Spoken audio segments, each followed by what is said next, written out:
Hi, I'm Mr. Pipsley and I'm glad to see you all here on this channel. If you're interested in hearing a story about zombies and how they took over the world, then you're in for a treat. But before I begin, I want to encourage you to like and subscribe to this channel if you haven't already. By doing so, you'll be able to stay up to date with all the latest content and never miss out on any exciting stories. So sit back, relax, and let's delve into the world of zombies. I promise it'll be a thrilling ride. Chapter 1. From Zombie Hunters to Zombie Advocates, Bob and Fred's Tale of Redemption. Once upon a time, there was a hunter named Bob and his assistant, Fred. They had been in the zombie catching business for years and were quite skilled at their craft. They were always on the lookout for new hunting grounds, and one day, they stumbled upon a forest that seemed to be teeming with zombies. Bob and Fred were excited at the prospect of catching some new zombies, and they quickly got to work setting up traps and snares. They used hand harpoons to catch the zombies that were lurking in the bushes, and they set loops to catch any that were wandering around in the open. As they moved deeper into the forest, they encountered swamps and utopias, and they soon discovered that the zombies had become quite skilled at hiding. They would burrow themselves in pits, hide in barrels and boxes, and even disguise themselves as puddles. But Bob and Fred were determined, and they used their skills to sniff out the zombies and catch them in their traps. After a long day of hunting, Bob and Fred had caught dozens of zombies, and they were quite pleased with their haul. They loaded the zombies into a cage and set off to the factory where they would be turned into ice cream lollipops, cocktails, hot dogs, and hamburgers. The factory was a strange place, filled with all sorts of strange equipment and machines. Bob and Fred had been there many times before, and they knew exactly what to do.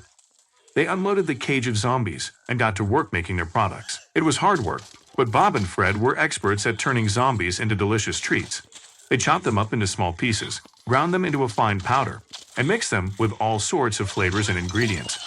They made zombie ice cream lollipops that tasted like cherry, grape, and orange. They made zombie cocktails that were sweet and tangy, and they made hot dogs and hamburgers that were juicy and flavorful. The people of the strange city loved Bob and Fred's zombie products, and they couldn't get enough of them.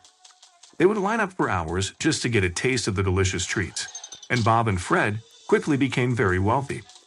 But as they sat back and enjoyed their success, Bob and Fred began to feel a sense of unease. They realized that they had been catching and selling zombies for years, and they wondered if what they were doing was right. One day, as they were walking through the forest, they encountered a group of zombies who were different from any they had ever seen before. These zombies were friendly and gentle, and they didn't seem to want to hurt anyone. Bob and Fred were amazed, and they realized that there was more to zombies than they had ever imagined. They decided to turn over a new leaf and stop catching and selling zombies. Instead, they would help the friendly zombies find a way to live in peace with the people of the strange city. And so, Bob and Fred became advocates for the zombies, and they worked tirelessly to convince the people of the city that not all zombies were bad. They organized rallies and protests, and they even started a charity to help provide food and shelter for the friendly zombies. In the end, their hard work paid off, and the people of the city began to see the zombies in a new light. They welcomed the friendly zombies into their homes and businesses, and they even started to see them as friends. Bob and Fred were thrilled, and they knew that they had finally found their true calling. They had gone from zombie hunters to zombie advocates, and they were happy to have made a positive difference in the world. And so they lived happily ever after, surrounded by their zombie friends and enjoying all the delicious treats they had helped create. Chapter 2. The Zombie Ambassadors. Advocating for peace and acceptance of the undead. Bob and Fred's newfound mission of advocating for the friendly zombies quickly gained momentum, and they became known throughout the city as the Zombie Ambassadors. They traveled to other cities and towns, spreading their message of peace and acceptance for all zombies. As their popularity grew, they were invited to speak at the United Nations in New York City. The audience was filled with world leaders and dignitaries from all over the globe, and Bob and Fred were nervous but excited to share their message. When they took the stage, the crowd erupted into applause. They talked about their experience as zombie hunters and how they had realized that not all zombies were dangerous. They emphasized the importance of looking past appearances and seeing the value in every individual, regardless of their status or background. Their words had a profound impact on the audience, and soon governments around the world began to pass laws protecting the rights of zombies. Bob and Fred's work had helped change the world for the better, and they were honored for their contributions. In recognition of their achievements, the city where they lived decided to honor them with a parade. The streets were filled with people, and the zombie ambassadors led the way, waving to the crowds and receiving cheers and applause. The parade ended at a giant festival where Bob and Fred were presented with awards and proclamations from the mayor and other city officials. The festivities continued into the night with music, dancing, and of course, plenty of zombie treats. As the night drew to a close, Bob and Fred sat together, reflecting on their journey from zombie hunters to zombie advocates. They knew that they had come a long way, and they were proud of the work they had done. "I never would have imagined that we would end up here," said Bob, taking a sip of his zombie cocktail. "It's amazing what can happen when you open your eyes and your heart to the world around you." Fred nodded in agreement. "Yeah, who knew that zombies could be so friendly? I'm glad we took the time to get to know them." They clinked their glasses together and grinned at each other. It had been a wild ride, but they wouldn't have had it any other way.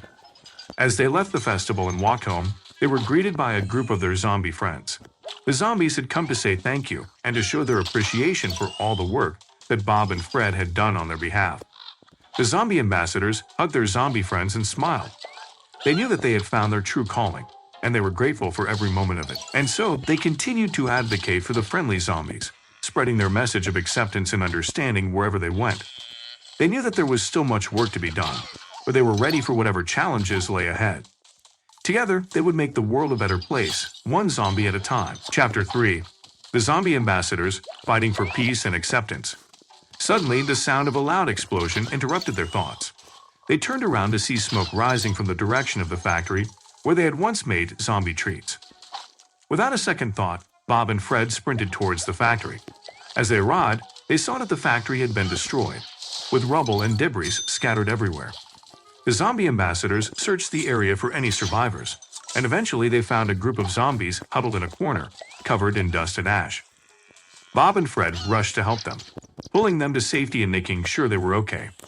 They soon discovered that a group of anti-zombie activists had sabotaged the factory, hoping to put an end to the zombie ambassadors' message of peace and acceptance. Bob and Fred were furious. They knew that they couldn't let this injustice go unpunished. They organized a rally to demand justice for the zombies and to call for an end to anti-zombie discrimination. Thousands of people joined them, including many former zombie hunters who had been inspired by their message. The rally was a huge success, and it led to the arrest and prosecution of the anti-zombie activist responsible for the factory explosion. Bob and Fred felt a sense of relief, knowing that justice had been served. But they also knew that there was still work to be done. They continued to fight for the rights of zombies, speaking out against discrimination and working to promote peace and understanding between all people, living and undead. As time passed, the world slowly began to change. More and more people began to see the value in every individual, regardless of their status or background. Zombies were no longer feared or ostracized, but instead they were accepted and loved for who they were. Bob and Fred had played a crucial role in this change, and they were proud of everything they had accomplished. They had started out as zombie hunters, but they had ended up as heroes and ambassadors for a new way of thinking. As they looked out at the world they had helped create, they knew that they had made a difference, and they smiled, knowing that they had done it all with a sense of humor, a spirit of adventure, and a heart full of love. The end. Well, the story has come to an end. I am sure you liked this story, and you will like it with pleasure. Also subscribe to our channel and be sure to leave your feedback in the comments under this video. See you in the next video.